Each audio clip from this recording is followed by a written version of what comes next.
오늘 16절에 이렇게 시작합니다. 군인들이 예수님을 이끌고 브라이도리온이라고 하는 뜰 안으로 들어가서 온 군대를 모으고 드디어 예수님을 이제 처형할 그런 끔찍한 계획을 세웁니다. 프라에토리움이라고 하는데요. 이 브라에토리움이라는 말은 우리말로 말하면 지금은 헐렸지만 광화문 자리에 있었던 총독부를 가리킵니다. 이 당시 우리나라는 일본의 식민지가 됐지만 이 당시에는 로마의 식민지가 됐기 때문에 왕은 사실은 어용왕이었고 총독이 와서 통치를 하는 그런 상황이었습니다. 그래서 총독이 통치하는 곳, 그 집의 어떤 그 뜰을 마당을 가리켜서 브라이도리온이다 이렇게 말씀을 드릴 수 있습니다.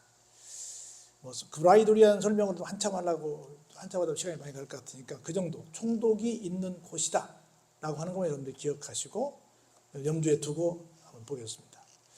그곳으로 사람들이 예수님을 끌어오고 군대를 모으고 많은 구경꾼들을 막 모으고 이런 상황이 됐어요. 그러면서 자기들이 조금은 더 재밌게 하고자 어떻게 했냐면 예수님에게 왕들이 입는 옷, 자색 옷을 입힙니다. 그리고 왕들이 머리에 뭘 쓰죠? 왕관을 씌우죠. 왕관을 씌우는데 왕관을 만들어 드리려니까 고통을 더 주려고 왕 비슷하게 만들면서도 뭘로 만들었어요? 가시관으로 만들어 씌웠습니다. 얼마나 아팠겠어요. 그러면서 희롱합니다. 경례하면서 유태인의 왕이여 평안하시오. 예수님이 늘 평안을 말씀하셨으니까 예수님이 하셨던 것을 흉내내면서 예수님을 막 조롱합니다. 그것도 부족해서 갈대로 막 예수님의 머리를 칩니다. 침을 뱉습니다. 그리고는 그 앞에서 어떻게 해요? 꿇어 엎드려 또 절하면서 진짜 왕은 아닌데 자기들 생각하기에 왕처럼 조롱하는 그런 끔찍한 일을 벌이게 됩니다. 그렇게 희롱을 다 한 후에 다시 자색 옷을 벗기고 도로 예수님의 옷을 입혀드립니다. 그리고는 이제 뭐 하려고? 십자가에 못 박으려고 끌고 가는 일이 이제 생기게 됩니다. 그래서 예수님이 우리 잘 아는 것처럼 끌려가시는데 자기가 매달릴 십자가를 짊어지고 가잖아요. 그런데 예수님은 왜소하셨고 예수님은 굉장히 이렇게 힘이 없으셨잖아요. 그리고 얼마나 많은 매를 맞으셨는데 힘을 어떻게 할 수가 없죠. 그래서 가다 쓰러지고 하니까 군인들이 대신 들어줘야 할 거 아니에요. 군인들이 대신 들어주지 않고 지나가는 누구를 봅니까? 우리 잘 아는 루포의 아버지인 구레네 사람 누구요? 시몬을 보게 됩니다. 그리고 보니까 등치가 좋았나 봐요. 어이 젊은이 이리 와! 해가지고 억지로 그 사람은 자기가 원하지 않았잖아요. 자기 죄인도 아닌데 그냥 거기서 지나가다 이렇게 구경했을 뿐인데 갑자기 군인이 부르니까 어쩔 식민지 상황이니까 어쩔 수 없어가지고 와서 예수님의 십자가를 대신 지고 가는 사람이 됐습니다. 우리 구레네 시몬 얘기 조금 더 해보고 진도를 나가볼까요? 세상 모든 사람들에게는 자기가 져야 될 십자가가 있습니다. 미안하지만 죽기 전까지 십자가를 져야만 합니다. 이 십자가를 잘 지는 사람이 진짜 성도의 길을 가는 것이라고 믿습니다. 십자가를 여러분들이 뭔지를 한번 생각해 보시고 꼭 지어 보시기 바랍니다. 이 구레네 사람 이 시몬을 조금 얘기해 볼까요? 이 사람은 이 북아프리카가 이렇게 역삼각형으로 되어 있잖아요. 아프리카 북쪽이 지중해가 이렇게 있잖아요. 그리고 오른쪽에 우리가 잘 아는 것처럼 여러분이 아시는 이집트가 있죠. 그리고 그 중앙에 아라비아 사막이 있죠. 이집트 옆에 리비아, 여러분 리비아 옛날에 막 우리 일꾼들 많이 가셨잖아요.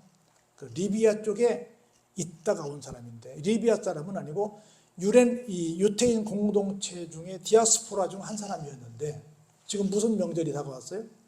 6월절 명절이 다가왔기 때문에 6월절을 지키기 위해서 왔는데 와서 보니까 축제가 이루어져야 될 이 상황에서 이런 끔찍한 일이 생기는 거라. 그래서 그냥 자기도 궁금하니까 뭔 일이야? 누가 붙들려 가는 거야? 하고 궁금해서 그 대열 속에 있었던 사람이 누구라고요? 구레네 시몬이었다고요. 그리고는 자기는 뭐 원하지 않았는데 군인이니까 억지로 지라니까 지게 된 사람이었습니다. 때때로 우리는 계획이 없는 십자가를 질 때가 있습니다. 십자가는 크게 하면 세 가지 정도일 텐데요. 내가 져야 될 십자가, 두 번째는 주님이 나에게 맡겨준 십자가, 세 번째는 나도 모르는 새, 남이 어떻게 하는 거야? 내가 그 사람 짐을 지었더니 하는 그런 남이 지어야 될 십자가를 대신 지는 십자가. 나에게는 십자가가 몇 개가 있어요? 3개가 있어요. 이건 내 모가지야. 이건 주님의 모가지야. 이것은 내 옆에 있는 사람의 모가지야. 여러분들은 어떤 십자가를 갖고 계신가 한번 생각해 보시기 바랍니다. 십자가를 졌어요.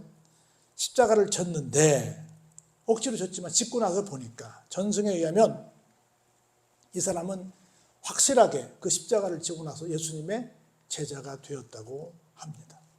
그리고 복음을 전하다가 아프리카에서 죽었다는 말도 있고 로마에서 죽었다는 말이 있는데 확실하게는 순교를 당했다고 합니다. 그리고 그 아버지의 신앙의 전승을 받아서 그 집안이 아주 신앙의 명가가 되었다고 해요. 여러분이 잘 아시는 것처럼 그의 아들들이 알렉산더와 루포가 있는데 로마서에서 보면 루포와 그의 어머니에게 문안하라라고 하는 바울 사도의 부탁이 나옵니다.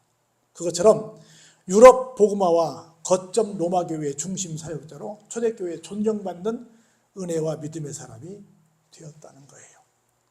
어떻게 했더니 자기 아버지가 억지로라도 뭘 했더니 십자가를 졌더니 그냥 구경삼아 갔다가 억지로 졌는데 신앙의 유명한 가문이 된 사람이 바로 구레네 시몬입니다.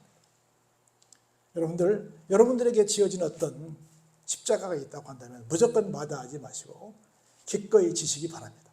내 십자가는 당연히 내가 지어야죠. 주님이 맡겨주신 것도 지어야죠. 옆에 사람이 지어야 될 것도 대신 져줘야죠. 예수님을 끌고 어디로 갑니까? 우리 잘 아는 골고다로 갑니다. 우리말로 바꿔놓으면 뭐예요? 해골의 곳. 해골의 곳은 우리말로 말하면 뭐라고 말하겠어요? 공동묘지죠. 해골의 곳은 공동묘지 아닐까요? 그리고 예수님을 끌고 갑니다. 그래가지고 십자가에 달았죠, 이제. 그래서 예수님께서 얼마나 고통스러우셨겠어요. 그랬더니 어떤 사람이 몰약을, 쉽게 말하면 진통제 또는 마취제 같은 약을 해서 탄 포도주를 해가지고 어떻게 해요?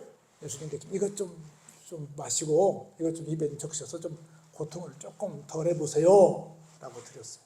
그랬더니 예수님이 어떻게 하세요? 나는 죽으러 왔지. 너희들을 위해서 내 모든 고통을 감내하러 왔지. 목숨도 내놓으러 왔지. 내가 피하러 온 게 아니다. 그러면서 그냥 거절을 하십니다. 그리고는 십자가의 못을 받고 그들이 그 예수님의 옷이 얼마나 비싼지 모르겠지만 좋은 옷이 아니었을 텐데 그 옷까지도 나눠 갑니다. 그래가지고 누가 가져간다고 막 뭐해요? 제비뽑기까지 합니다.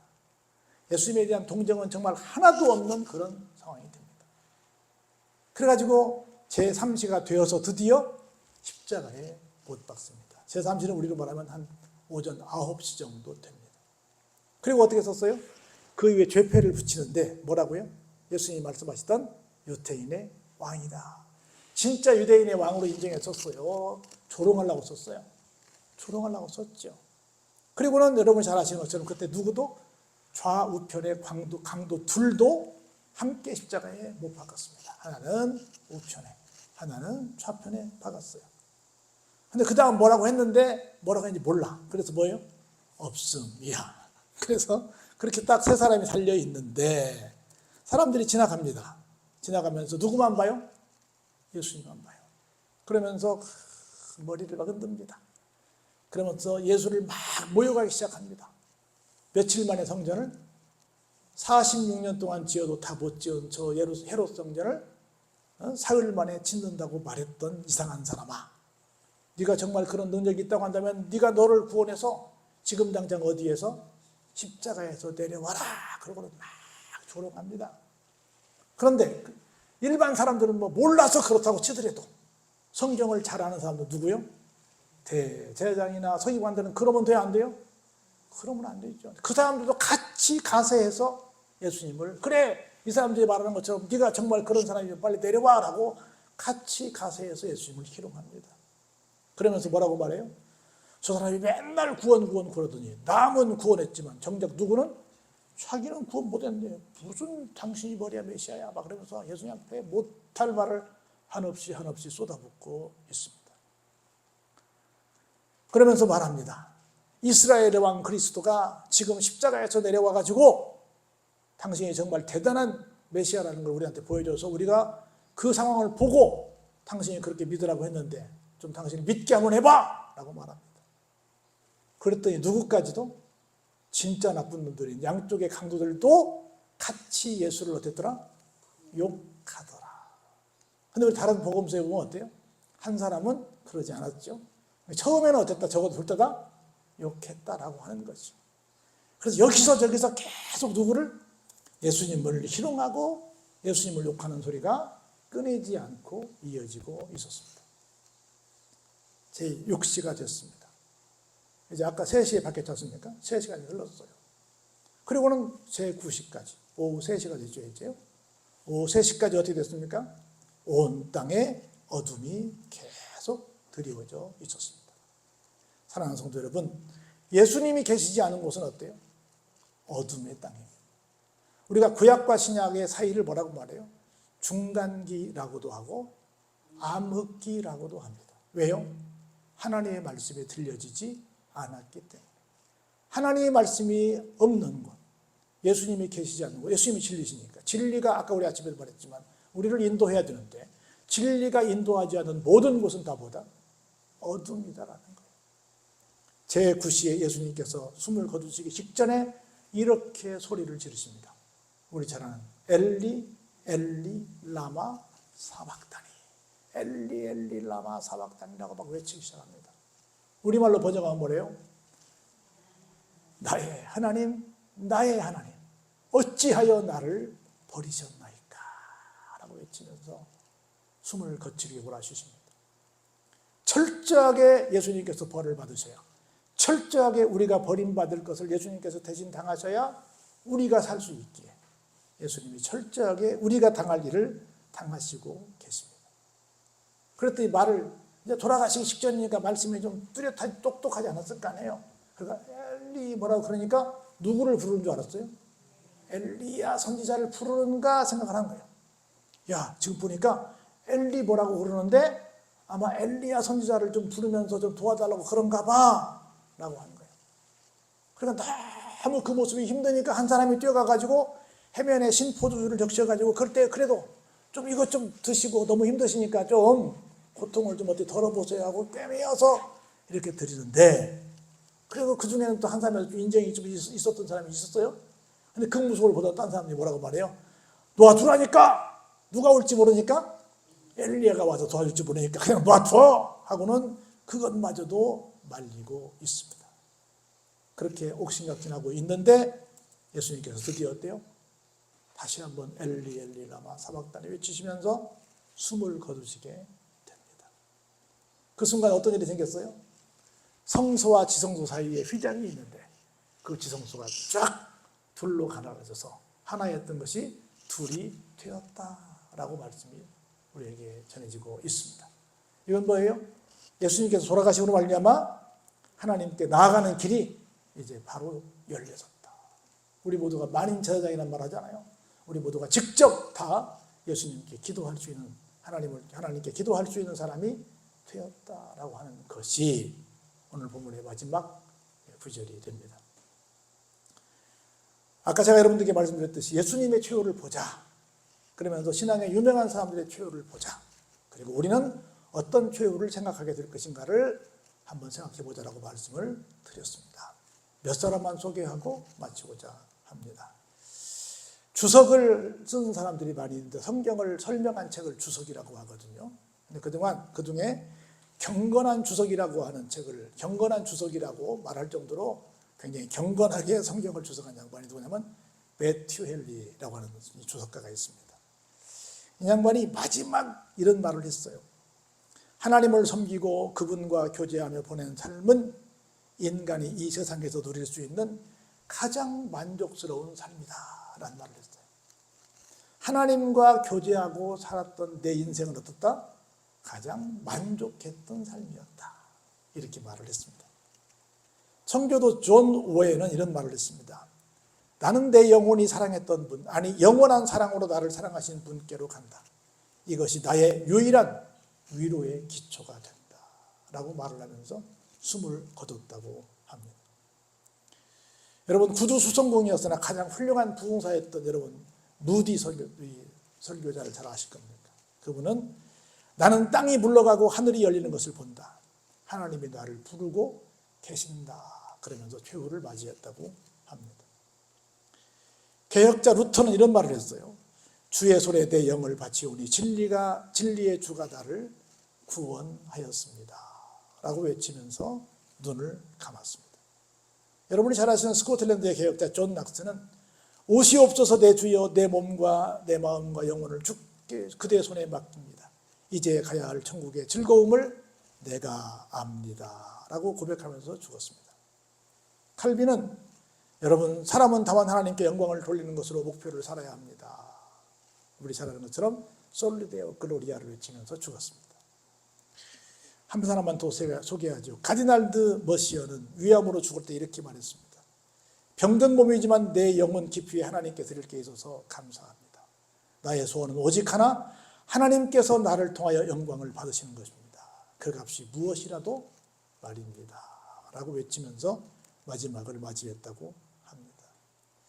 사랑하는 성도 여러분, 여러분들은 마지막에 뭐라고 하시면서 이 세상을 떠나시고 싶습니까? 하나님께서 나에게 맡긴 일을 나는 다 했다. 나에게 맡겨진 짐도 내가 좀 져봤고, 주님께서 나에게 맡겨주신 짐도 내가 져봤고, 다른 사람의 짐도 져봤다. 나는 그 세 가지 십자가를 나름대로 짚고 가다가 주님과 살아가는 것이 가장 행복한 일이라는 걸 믿고 고백하면서 지금 즐겁게 내 인생 소풍 가듯 하나님 품으로 달려간다. 라고 하면서 이 세상을 잘 마무리하는 그날을 맞이하도록 오늘을 성실하게 잘 사시는 우리 모두가 되기를 주의 이름으로 축원합니다. 은혜가 풍성하신 아버지 하나님, 감사와 영광과 찬양을 올려드립니다. 우리 모두가 예수님의 최후를 보면서 우리는 예수님을 알아보고